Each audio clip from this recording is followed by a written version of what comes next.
Fala pessoal, tudo bem? Vamos para mais um vídeo aqui no canal. Hoje vamos falar sobre como estruturar um programa de treinamento. Então vamos falar um pouquinho sobre a nossa estrutura, o nosso sistema de treinamento aqui na M63, no que são as bases, fundamentos, por meio do que a gente estruturou tudo isso, e vamos trazer isso simples e mastigado para que vocês consigam estruturar, organizar um bom programa de treino, saber quais são os princípios que englobam essa organização, porque não é simplesmente só selecionar exercícios aleatórios, selecionar exercícios que aparentemente parecem atrativos, eficientes, mas que se não estiverem bem organizados por meio de uma pirâmide, que é o que eu vou mostrar para vocês, eles não vão funcionar. Então, se liga no vídeo e vamos para mais um vídeo sobre treinamento esportivo. Como estruturar o seu programa de treino?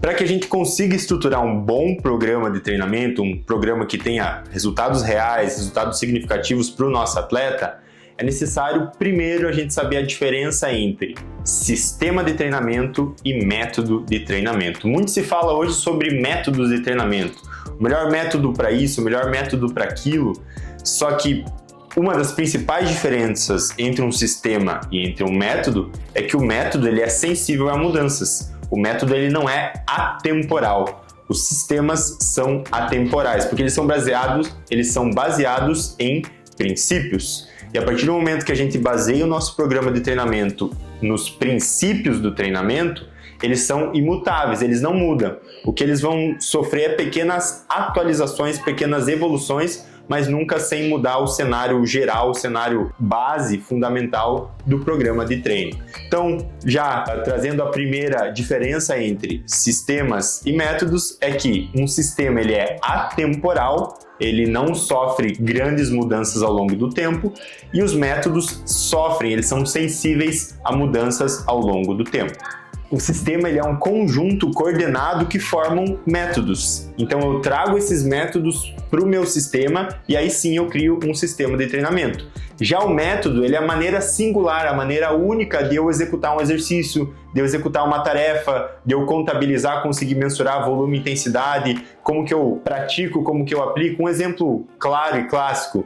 Um método de triset, eu combino 3 exercícios. Um método de biset, eu combino 2 exercícios. Ou, para a área do treinamento de atletas, um método de complex, um método de contrast, que são esses combinados onde um exercício vai potencializando o outro. Eles são eficientes, eles são muito interessantes e eu preciso saber esses métodos. No entanto, não são os métodos que vão trazer essa base para o meu treino, e sim o sistema, a maneira com que eu vou organizar esses métodos. Então, os sistemas eles resistem ao tempo, visto que eles são baseados em princípios. Os princípios são atemporais. Quais são os princípios do treinamento? Por exemplo, princípio da sobrecarga, princípio da interdependência de volume e intensidade, princípio da adaptação, princípio da continuidade, princípio da variabilidade, princípio da especificidade. Esses princípios são a base do treinamento. Tudo que vem é a partir deles. Se eu não domino os princípios, eu não consigo dominar nada além disso. Então, os sistemas são baseados nesses princípios e por isso que eles são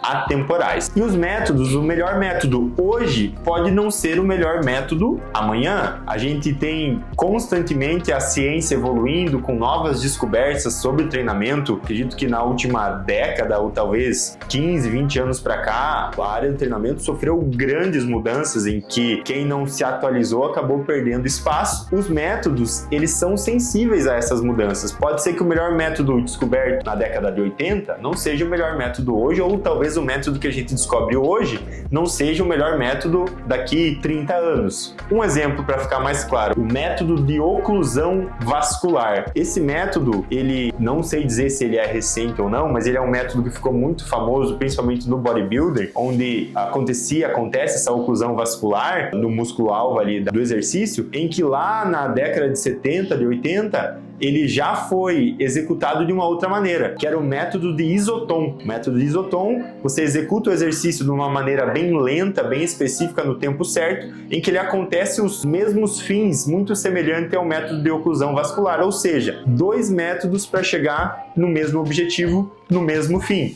A diferença é que o método Isoton não ficou popularizado aqui no Ocidente, aqui para nós, já o método de oclusão vascular virou uma febre depois que os bodybuilders famosos faziam, todos queriam fazer também. Então vamos para a pirâmide do nosso sistema de treinamento. Qual é a referência maior que a gente utilizou para formar, estruturar essa pirâmide do nosso sistema de treinamento, ou seja, o sistema de treinamento M63, como que a gente rege o nosso programa de treino? É a pirâmide de Gray-Cook. Ela está aparecendo aqui na tela ao lado e basicamente ela é dividida em três, onde existe a base da pirâmide e existe o topo dessa pirâmide.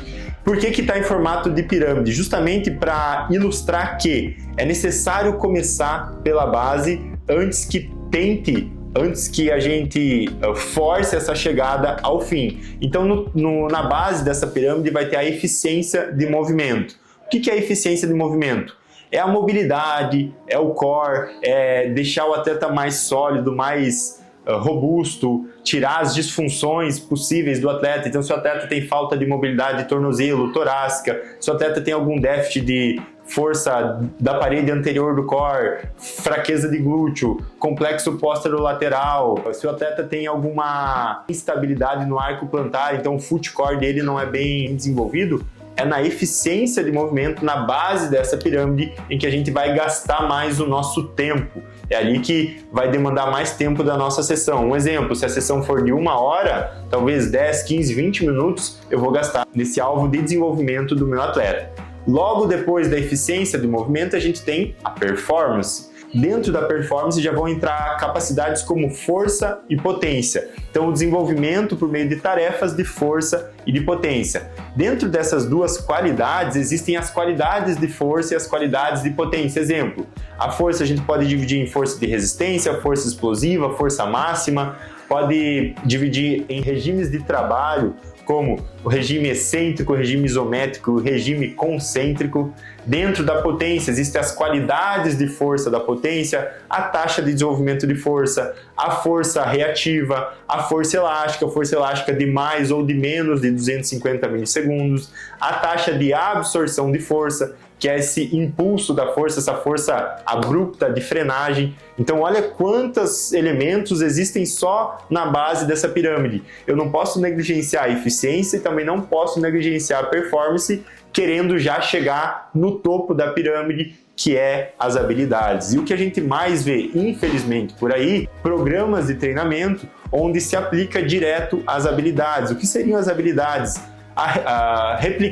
Aplicar os gestos esportivos, tentar assemelhar ao máximo com os gestos esportivos, como sprints, mudança de direção, saltos, frenagem. Eu não posso chegar direto nesse topo dessa pirâmide, direto nesses gestos esportivos, se eu não estruturei bem a minha base, se eu não demandei, não gastei muito tempo nessa base. Por isso que a gente fala que o resultado ele é construído a longo prazo. Eu preciso dar longevidade para o meu atleta. Eu preciso fazer com que o meu atleta desempenhe muito bem durante muitos anos, não durante uma temporada, durante um simples campeonato ou uma competição. O meu programa sempre tem que ser visado a longo prazo.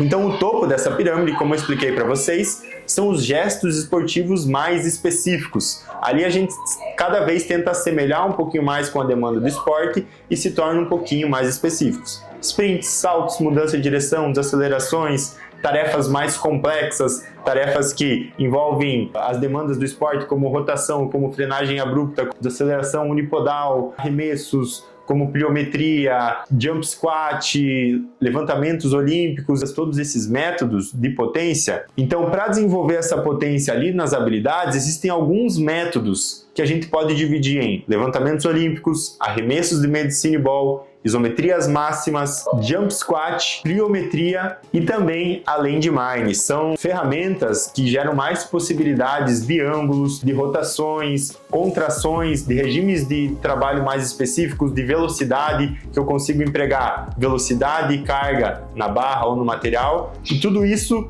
eu só consigo chegar com o meu atleta com eficiência se eu lembrar lá do meio e da base da minha pirâmide. Então, vou deixar bem claro, bem simples e bem fácil. Treinamento treinadores. É necessário que a gente passe por essa pirâmide, primeiro, estruturando a base por meio da eficiência, segundo, estruturando bons níveis de força e de potência e, por fim, a gente pensa nas habilidades como os gestos esportivos finais, muito mais próximo da demanda do esporte. Não caia no conto cantarolante, não caia nesse conto de fadas de que você deve chegar com o teu atleta e ele chegou essa semana, na semana que vem eu já tô fazendo ele saltar, fazendo ele desacelerar, fazendo ele dar sprint, mudança de direção. Não caiam nesse conto, porque isso causa muitos benefícios a curto prazo, mas a longo prazo esses malefícios inclusive irão voltar e retornar contra nós. O atleta vai se machucar, aí é o meu programa de treinamento que vai ter que mudar. O atleta vai se machucar, ele vai querer parar, ele não vai mais me pagar, ele vai interromper o meu ciclo que eu tinha planejado para ele.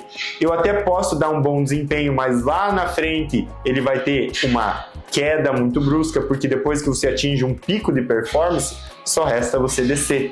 Então eu preciso controlar muito bem isso por meio da pirâmide de desenvolvimento e do sistema de treinamento. E aí vocês podem estar se perguntando, ou surgiu em algum momento essa dúvida, tá, mas por que eu tenho que utilizar essa pirâmide com os meus alunos, com meus atletas? Por que todos devem treinar como atletas? O meu aluno de personal, aquela minha aluna que é mãe, que tem 40 anos, o meu aluno que é advogado, que trabalha o dia inteiro sentado, o meu aluno que é médico e fica o dia inteiro de pé porque ele é cirurgião, ele tem que fazer cirurgia, a minha aluna que é professora, enfim, inúmeros casos. Por que eles também devem treinar como atletas? E a resposta também é simples, porque todos nós somos e fomos feitos para sermos atletas. Primeira razão de tudo, eu tenho certeza que se você for investigar bem na rotina do teu aluno, se você for fazer boas perguntas para ele, você vai descobrir que ele faz alguma tarefa, alguma atividade que exige maior intensidade,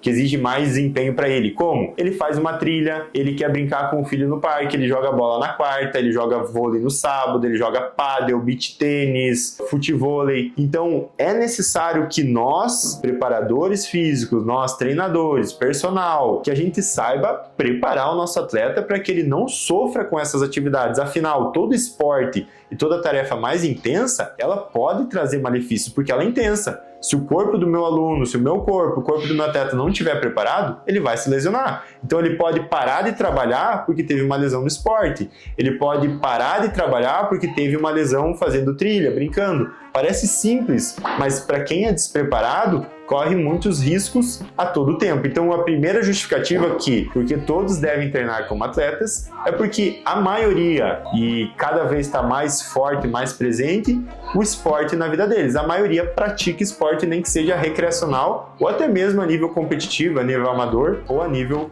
profissional, como é o caso de atletas. E a segunda justificativa é que todos nós fomos feitos para sermos atletas. No princípio, na evolução, onde éramos obrigados a caçar, a colher, a nadar para sobreviver, só quem era mais atlético sobrevivia. A gente não nasceu e não cresceu com micro-ondas, com iFood, com geladeira. Tudo isso foi sendo conquistado e descoberto ao longo do tempo. O corpo foi evoluindo ao longo do tempo e infelizmente foi evoluindo de uma maneira para o sedentarismo, visando o sedentarismo. Então hoje eu posso ficar o dia inteiro trabalhando home office em casa, eu peço minha comida, o motoboy entrega lá na minha casa, eu esquento no micro-ondas, eu não preciso mais nem gastar caloria, nem gastar energia. E para o corpo isso é extremamente ruim. Isso vai gerar muitas doenças, muitas dores, muitos malefícios que não é legal. Então nós fomos feitos para sermos atletas. Tínhamos que nadar, caçar, correr e só quem fazia isso muito bem sobrevivia. Essas capacidades físicas a gente tem dentro de nós, tem dentro dos nossos alunos, dentro dos nossos atletas. Basta a gente saber manifestar essas capacidades pro dia a dia. Elas precisam ser afloradas, é como uma chama que está dentro do nosso atleta, a gente precisa saber acender, aguçar essa chama porque o atleta desempenhe. Nem que não seja um desempenho no esporte, mas um desempenho no dia a dia dele. Ele se sinta melhor, ele não canse, ele suba uma escada com facilidade, ele possa correr, ele possa fazer o que ele quiser, a hora que ele quiser, sem correr riscos e com um bom desempenho. E por por fim, o esporte, ele está cada vez mais presente na nossa vida. Há alguns anos, a corrida de rua, recentemente o pádel virou uma febre, o beach tênis, o futevôlei, eles estão cada vez mais presentes na nossa vida. Então, quem souber treinar as pessoas para praticar esses esportes sem se lesionar e com bom desempenho, vai ser um grande diferencial no mercado. Hoje em dia, os profissionais que não se atualizam, que sabem somente trabalhar com a musculação, com o crossfit, com o funcional, eles vão se desatualizando ao longo do tempo, porque o esporte está cada vez mais presente. As pessoas estão querendo ficar ativas, estão buscando prazer no esporte, buscando um sentido de vida no esporte. O esporte ele virou meio social, as corridas, os clubes de corrida, as pessoas vão para o pádel para depois ficar para o churrasco, para sair com a galera. Então, quem souber dominar o treinamento para essas práticas esportivas vai virar uma grande referência no mercado, um grande diferencial no mercado que poucos dominam. Então, aí é o terceiro motivo para que você aprenda como treinar atletas e o motivo por que todos devem treinar como atletas. Pessoal, esse foi o conteúdo do vídeo de hoje, eu espero que você tenha gostado. Se você gostou, envia para aquele teu colega treinador ou para o teu amigo que é atleta, que pratica esporte, para ele saber o porquê que ele deve treinar como atleta ou para ele aprender a como organizar um programa de treinamento para atletas. E sempre que vocês puderem, me ajuda muito, deixa o like, deixa nos comentários se vocês gostaram, se de alguma maneira trouxe respostas que vocês precisavam. A gente fica muito feliz em saber disso e isso ajuda a gente a produzir mais conteúdo todos os dias, todas as semanas. Deixo desde já o convite para quem é treinador, para quem é fisioterapeuta ou acadêmico dessas duas profissões, se inscreva, participe da nossa certificação presencial sobre como treinar atletas. São 2 dias de treinamento em que em 2025, nesse ano, tivemos 4 edições, já tivemos a edição de Chapecó que foi um sucesso com mais de 20 treinadores. Teremos agora Florianópolis, a turma de Florianópolis, depois em novembro a turma do Rio de Janeiro e por último em dezembro a turma de Joaçaba, Santa Catarina. Se você é treinador, entre em contato e participe da nossa certificação, eu tenho certeza que vai ser um divisor de águas na tua vida. Desde já agradeço o teu tempo e a tua atenção, um grande abraço e até mais. Valeu!